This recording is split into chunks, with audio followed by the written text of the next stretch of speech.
Hi, hello, నమస్తే. Welcome back to my channel, my little Angel world. Hello my dear lovely family members and friends, అందరూ బాగున్నారా? నేను కూడా చాలా బాగున్నాను. మీరు కూడా చాలా చాలా బాగుండాలని మనస్ఫూర్తిగా దేవుడిని కోరుకుంటున్నాను. ఈరోజు టాపిక్ ఏంటంటే, నేను యాక్చువల్లీ ఈ టైంలో చాలామంది పిల్లలకి పూలు కట్టడం రాదు కదా. అంటే టాపిక్ ఇది కాదు, జస్ట్ మామూలుగా చెప్తున్నాను. ఆ పూలు కట్టడం రాని వాళ్ళందరూ చాక్లెట్ పేపర్స్ అదైతే నోట్ పేపర్స్ చించేసి అది అయితే ట్రై చేయండి ఒకసారి, బాగుంటుంది, వస్తాయి. నాకు పూలు కట్టడం ఇష్టమే కానీ ఇప్పుడిప్పుడు కొంచెం కొంచెం నేర్చుకుంటున్నాను. ఇక టాపిక్ ఏంటంటే, చాలామంది అంటారు కదా, తల్లి తండ్రి పిల్లలకి ఆదర్శం అని చెప్పేసి. ఆ మాట విన్నప్పుడల్లా ఒక్కొక్కసారి తల్లిదండ్రుల్ని బ్రతికించడానికే ఈ వర్డ్స్ వస్తాయా? లేకపోతే తల్లిదండ్రిని ముంచేయడానికి వస్తాయా? అనేది అర్థం కాదు కానీ, నేనొక స్టోరీ విన్నాను. అది చాలా, అంటే నాకు నిజంగా అనిపిచ్చింది. అంతమందికి ఆదర్శమైన తల్లి తన కొడుక్కి ఆదర్శం కాలేకపోయిందా? లోపం ఎవరిలో ఉంది? తల్లిలో ఉందా? లేకపోతే కొడుకులో ఉందా? డబ్బులో ఉందా? లేకపోతే దూరంలో ఉందా? అనేది నాకు అర్థం కాలేదు. మీకెవరికైనా అర్థమైతే నాకు కింద కామెంట్ సెక్షన్‌లో తెలియచేయండి.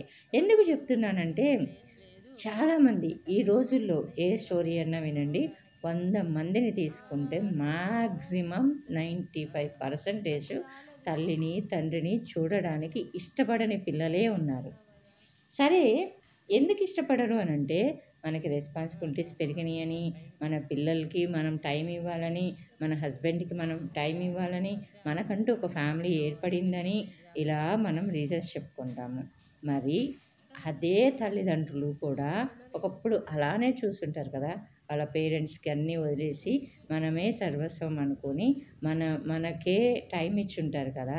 అంటే పెద్ద పెద్ద గిఫ్ట్స్ ఇచ్చేసి, మన కోసం రాజ్యాలు నిర్మించేసి, అసలకి మనం ఇంత కూడా కష్టపడకుండా చెయ్యాలి అని ఆలోచించే పిల్లలకైతే మనం ఎంత చేసినా వేస్టేనండి. కొంతమంది పిల్లలకి అంటారు చూసారా, పునాది స్ట్రాంగ్‌గా లేకపోతే ఇల్లు నిలబడదు అనేసి. మనం ఎంత పెద్ద బిల్డింగ్ కట్టేసినా గానీ సరే, కింద అనేది పునాది, బేస్‌మెంట్ అనేది స్ట్రాంగ్‌గా ఉంటే, మీరు ఒక ఇల్లు కట్టుకుంటారో, 2 ఇల్లు కట్టుకుంటారో అది మన ఇష్టం కదా. బేస్‌మెంట్ సరిగ్గా లేకపోతే మనం ఎంత చేసి ఏంటి సుఖమండి. సో, నాకు అలాంటి స్టోరీయే మీకు ఈరోజు ఒకటి చెప్తాను. దీని గురించి మీ కామెంట్స్ ఏంటనేది, మీ అభిప్రాయాలు ఏంటి? మరీ ముఖ్యంగా తల్లులకండి, పేరెంట్స్‌కే ఇది, తల్లికి, తండ్రికి అనే కాదు.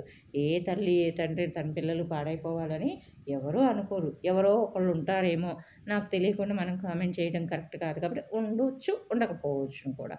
అయితే ఈ కథలో ఏంటంటే, ఒక ఆమెకి మ్యారేజ్ అయిపోయిద్ది.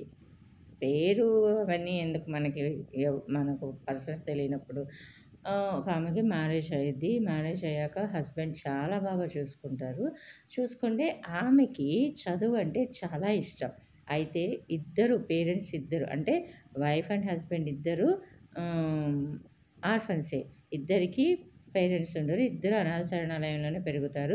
ఒకళ్ళ అభిప్రాయాలు ఒకళ్ళకి, ఒకళ్ళ ఇష్టాలు ఒకళ్ళకి, ఒకళ్ళ పట్ల ఒకళ్ళకి ఆకర్షణ పెరిగిద్ది. ఆకర్షణ ప్రేమగా మారిద్ది. ప్రేమగా మారినంత మాత్రాన వీళ్ళు బాధ్యతలు పక్కన పెట్టేసేయలేదు. చెట్టాపట్టాలేసుకొని చెట్లమ్మటి పుట్లమ్మటి తిరగలేదు. తనని పెంచే వాళ్ళకి కూడా కళ్ళు కప్పేసి వీళ్ళు ఎక్కడా తిరగలేదు. చక్కగా చదువుకున్నారు. చదువు విలువ, జీవితం విలువ, అన్ని విలువ తెలుసుకున్నారు కాబట్టి చదువు మీద కాన్సంట్రేషన్ పెట్టారు. మంచి జాబ్ సంపాదించారు. అంటే మంచి జాబ్ అంటే ఓ బీభత్సమైన కాదు. వాళ్ళ చదువుకి తగ్గట్టు ఆయనకు ఒక ఉద్యోగం వచ్చింది. వచ్చాక మ్యారేజ్ చేసుకున్నారు. చేసుకున్న తర్వాత ఆమెకి చదువంటే చాలా ఇష్టమని చెప్పేసి ఆయన చిన్న ఉద్యోగం చేస్తేనే ఆమెని చదివిచ్చాడు. ఎలాగోలా చదివిచ్చేశాడు. బీఈడీ చదివిచ్చాడు. చదివిచ్చాక వాళ్ళకి బాబు పుట్టేసాక, పాప పుట్టే టయానికి ఆమెకి టీచర్ పోస్ట్‌కి లెటర్ రావడము, ఈయన హస్బెండ్ చనిపోవడము, పాప పుట్టడము, అంటే మంత్స్, డేస్ డిఫరెన్స్‌లో జరిగిపోయినాయనమాట. ఒక పక్క ఆనందం, ఇంకో పక్క సాడ్‌నెస్. ఇలా మిక్స్డ్ ఇదిలో ఉన్నప్పుడు ఆమెకి పోస్టింగ్ ఆర్డర్స్ వచ్చినాయి. ఎక్కడ? వెంటనే జాయిన్ అవ్వమని వస్తే, నా హస్బెండ్ చనిపోయారు. వితిన్ డేసే అయింది. సో, నాకు కొంచెం పర్మిషన్ ఇవ్వండి అనేసి ఇంక అందరూ తెలిసినోళ్ళు వాళ్ళు వీళ్ళు చెప్తే ఓకే అనేసి ఇంకా ఆమెకి టైం ఇచ్చారనమాట. 1 మంత్ టైం ఇచ్చారు. ఇచ్చాక ఆమెని ఒక తండాకేసేశారు. అంటే ఆది మానవులు సంథింగ్ తండాస్ అంటారు కదా! ట్రైబల్స్ టైప్ అన్నమాట. ఐ థింక్ నేను తండా అంటే అదే అనుకుంటాను.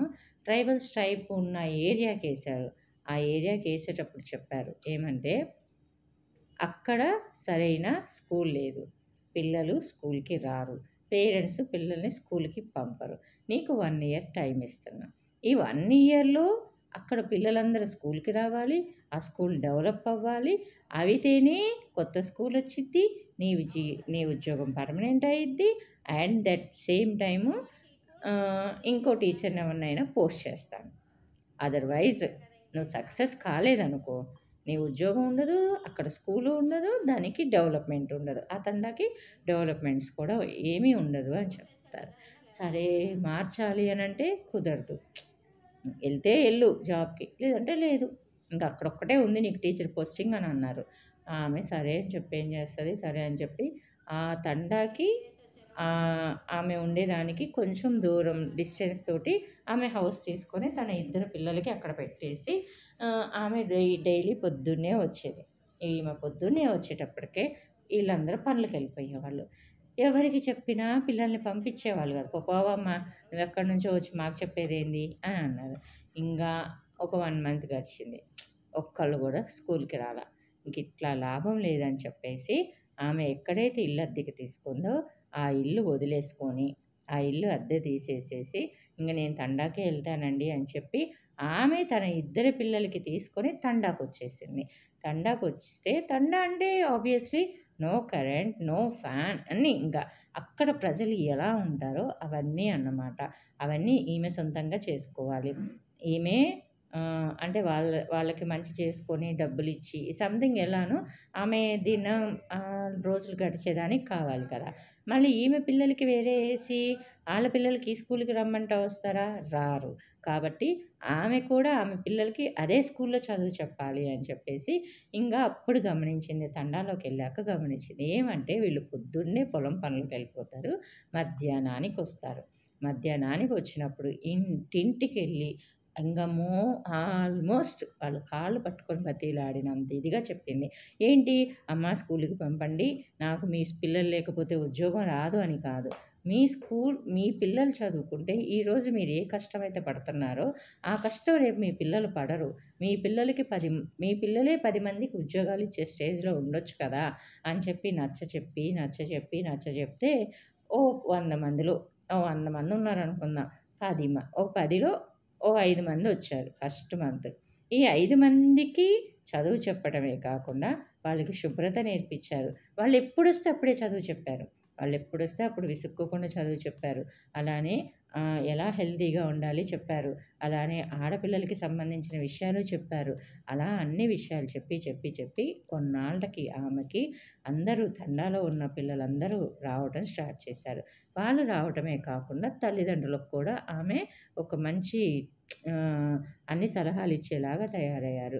అలా ఆళ్ళ అమ్మాయికి 15 ఇయర్స్ వచ్చిందాక అక్కడున్న తర్వాత ఇంకో 1 ఇయర్‌కి ఆమె అక్కడి నుంచి ఎళ్ళిద్ది అనంగా 2 ఇయర్స్‌కి ఎళ్ళిపోయిద్ది అనంగా అక్కడికి ఒక సార్‌నేశారు.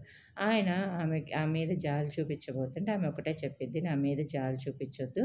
నాకు అలాంటి ఇష్టం లేదండి. మీరు నా మీద జాలి చూపించొద్దు అని అన్నది.